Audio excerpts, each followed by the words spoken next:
You know, I have to say, fresh starts are a big part of my life. I think I go through cycles. But what I've also thought about, just since I heard the topic for tonight, is in my life, fresh starts equal construction projects for some reason. And there are a few that I want to tell you about, and I've kind of come up with names for them. The first one is called Newlyweds in the Big City. My first construction project as a newlywed was to rehab a very dear little Victorian house in downtown York. And besides the fact that I was a newlywed and it was really fun because I was doing everything with my husband, Gary Geiselman from Old York Homes, some of you might know him as an artisan around the community, helped us work on this house. What I loved about the construction project was making something old new again, trying to capture the oldness, but also make it cool. So we had the opportunity to do things like scrounge for stained glass windows. One we found from a church in Spring Grove that was about the same vintage as my house, around 1894 or so. One we went to Rudy Art Glass, and they helped us replicate as close as we could figure out a window that was there before. And along the way in that house, we were able to find an old clawfoot tub that we painted and made new. They kept the floors. There are also two things I learned during this first construction project, some of which followed me into the latter ones. One is I have a somewhat of an affection for power tools. And two, I love the smell of fresh cut lumber. In particular, the power tool at my little Victorian house was an orbital sander, otherwise known as a palm sander.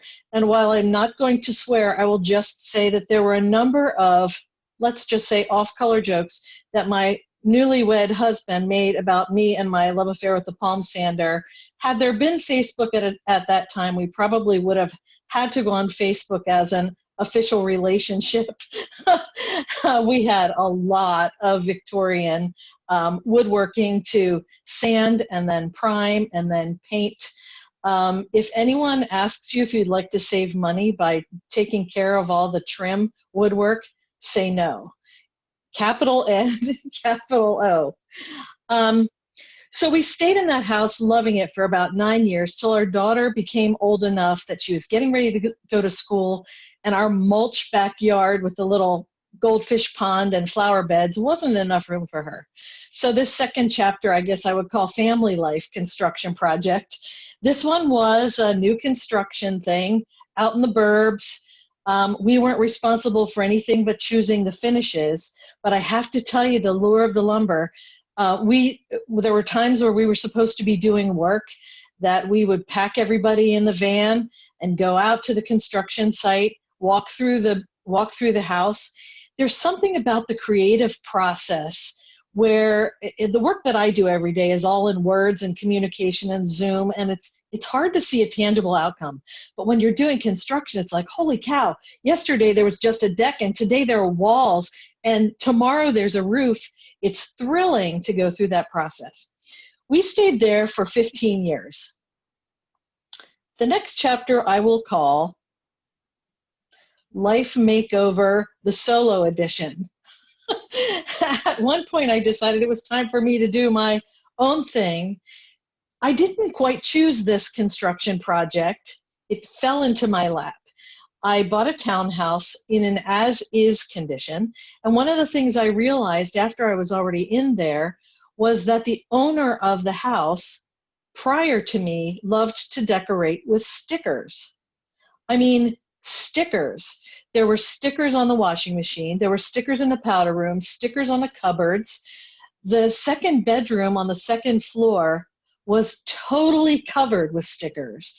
Hot pink, orange, and yellow, daisies, geraniums, chrysanthemums, gigantic. What we realized after we took the hours and hours and hours to peel all those thousands of stickers off of the walls was that the walls were actually blue. A boy had lived there before, and apparently they didn't like to paint. We finally got all the stickers off. In the process of that particular house, I was there for about 5 years and rediscovered what I wanted in my life, rediscovered what I was like without that other person creating my frame of reference every day. And I just finally got that house to where it felt like me. I felt like it looked like what I like. So last week, my dad died. My mom wasn't doing well because just a few weeks after that, COVID lockdown happened. She was by herself. My brothers are in other states. And I'm calling this, I haven't decided what to title this last one yet. It might be Bachelorette Pad Revisited. It might be Women of a Certain Age. I don't know quite what I want to call it yet. But we've embarked on another construction project. I'm talking to you from my mom's house. I sold my house. And just Sunday, we went to tour the new construction project. There was planking. The deck of the floor is done for the first floor. My realtor sent me a picture today. There are now walls on the outside. Hopefully later this spring, we're going to be taking my mom, my cats, my dogs, my high school senior, and we're all embarking to this construction project, which I hope will be my last one.